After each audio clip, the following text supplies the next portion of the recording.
Adam Smith, Scottish economist. Civil government, so far as it is instituted for the security of property, is in reality instituted for the defense of the rich against the poor, or of those who have some property against those who have none at all. The first thing you have to know is yourself. A man who knows himself can step outside himself and watch his own reactions like an observer. In regards to the price of commodities, the rise of wages operates as simple interest does. The rise of profit operates like compound interest. People of the same trade seldom meet together, even for merriment and diversion, but the conversation ends in a conspiracy against the public or in some contrivance to raise prices.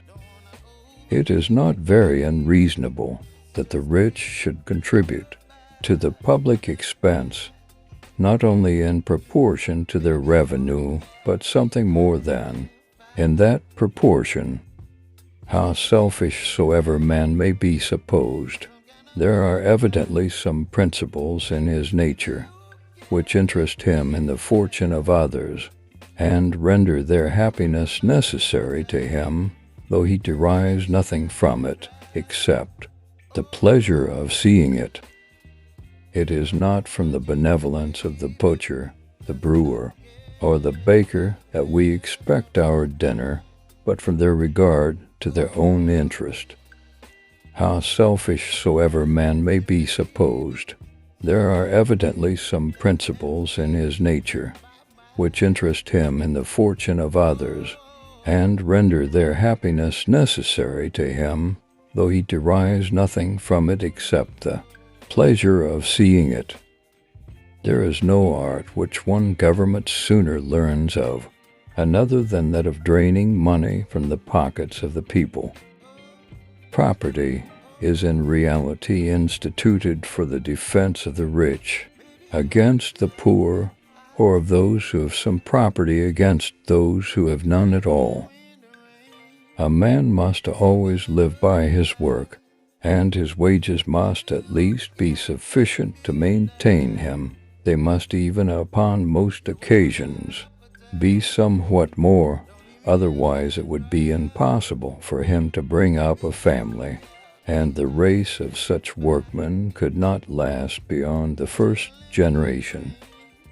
The prudent man always studies seriously and earnestly to understand whatever he professes to understand, and not merely to persuade other people that he understands it, and though his talents may not always be very brilliant, they are always perfectly genuine.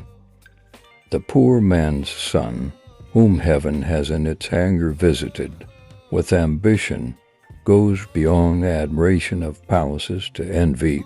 He labors all his life to outdo his competitors, only to find the end that the rich are no happier than the poor in the things that really matter. The great source of both the misery and disorders of human life seems to rise from overrating the difference between one permanent situation and another.